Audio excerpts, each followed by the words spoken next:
الخيانة كتقدر تهدم سنين ديال التضحية في دقيقة وحدة، والثقة لا تهرسات ما كتعاودش ترجع كيف ما كانت. القصة ديالنا اليوم من القصص المؤثرة بزاف الخوت. اشنو وقع للأخت خديجة واشنو صرا، هادشي كله غادي نعرفوه في الحلقة ديال اليوم. خليكم معنا.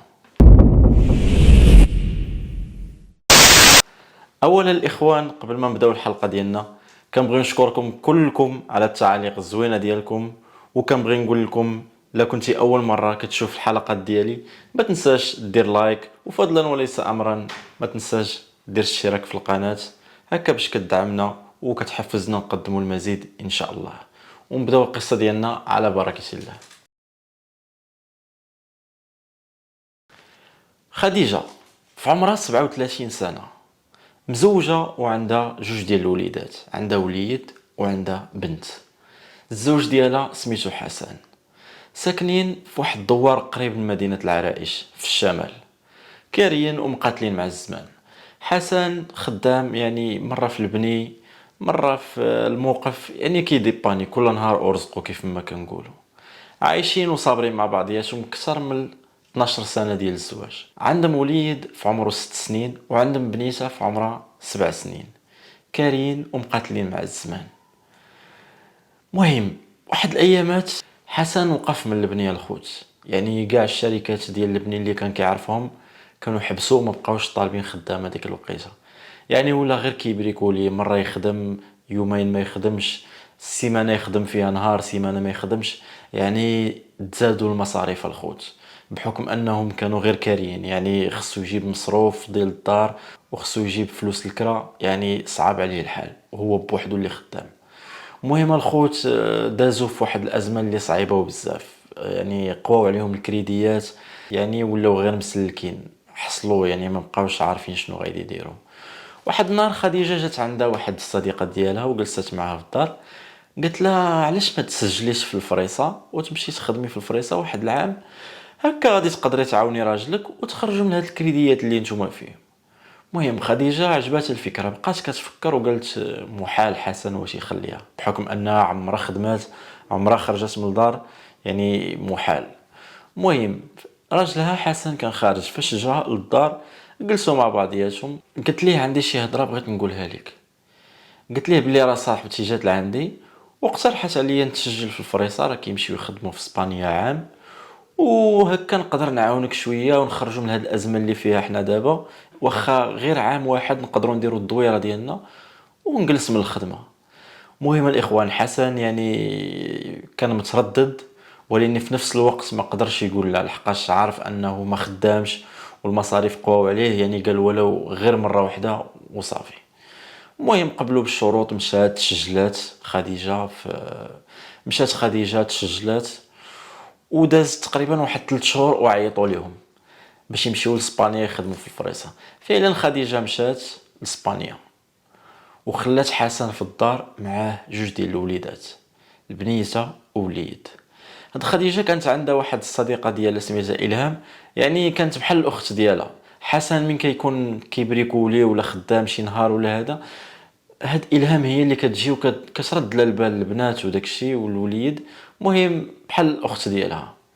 المهم داز الخوت واحد 3 شهور ديال الخدمه، الهام كتخدم تماره، كتفيق في 6 الصباح، راكم عارفين البرد والتكرفيس، ويعني ماشي سهله الخوت الخدمه في فرنسا وفي اسبانيا. يعني خديجه تكرفصاتو بزاف، مدوزه الغربه البرد، واول مره كتخدم يعني ماشي سهله عليها الخوت. كانت كل شهر كتصيفط واحد البركه للزوج ديالها حسن، يعني كتقول له هاد البركه جمعها وصرف على الوليدات ولا شي حاجه باش نبنيو داك البقيعه ديال الارض اللي عندنا.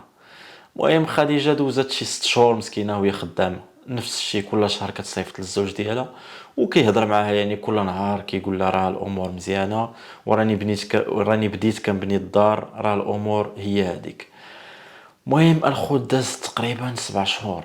واحد الليله خديجه كيوصلها واحد الميساج في الواتساب من واحد النمره غريبه ما عرفتهاش.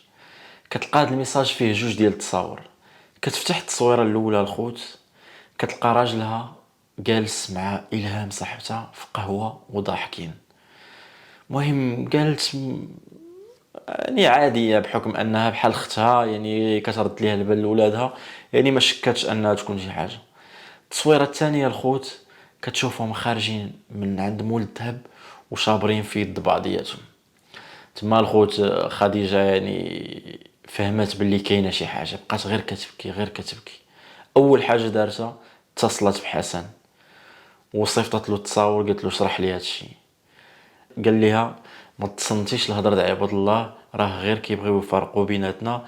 الهام راها بحال اختك، يعني ماشي شي وحده اللي غريبه انت كتعرفيها وراه كترد البال لوليداتك، يعني ما كاين حتى شي حاجه. خديجه بحكم انها كتبغي هاد حسن وضحات معاه شحال من حاجه، يعني تيقات بديك الهضره، يعني قالت ما كاين حتى شي حاجه. المهم الخوت بقات الامور كيف ما هكاك. خديجه دوزت عام وبغات تنزل المغرب، بغات ديرها ليهم مفاجاه، ما علمت حتى شي واحد. قطعت الطياره الخوت، اشترات الهدايا لولادها لراجلها، المهم ما خلات ما دارت. كتوصل المغرب الخوت بغات ديرها لهم مفاجاه، كتوصل بالضبط بالليل. كيحطها الطاكسي الخوت حدا باب الدار، وهنا كانت الصدمه الكبيره الاخوان. كتشوف صاحبتها الهام خارجه من الدار وراجلها حسن كي ودعها في الباب وسلمت عليه وعنقاته ومشات. تما الخوت خديجه بحال شديتيها وذبحتيها مسكينه بشي موس، يعني بقات غير كتبكي ما عرفتش شنو دير. صورات راجلها في ديك الحاله ومشات لعند والديها الخوت. دوزت الليله مع والديها غير كتبكي الخوت، الليل كامل وهي كتبكي ما قدرتش تنعس.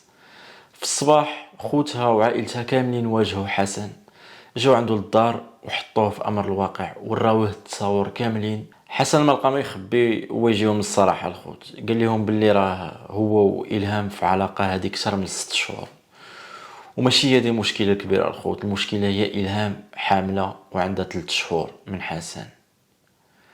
وماشي هذه الفضيحه الكبيره الخوت.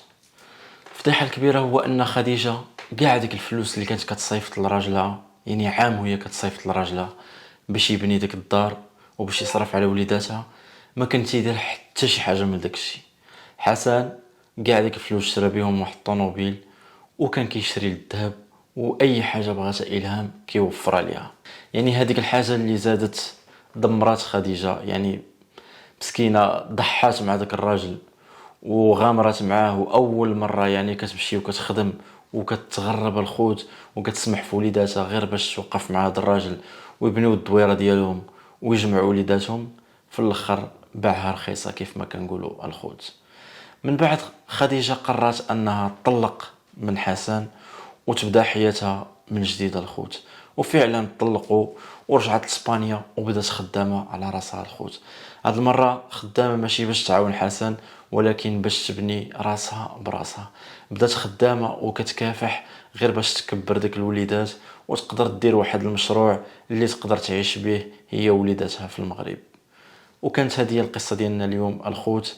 الى عجباتكم ما تنساوش تبارطاجيوها مع الاصدقاء ديالكم، وما تنساوش ديروا لايك. ولا كنتي اول مره كتشوف فيديوهات ديالي فضلا وليس امرا ما تنساش تشترك في القناه وتفعل زر الجرس باش يوصلوك كاع الحلقات. ونشوفكم في حلقه جديده ان شاء الله، والسلام عليكم.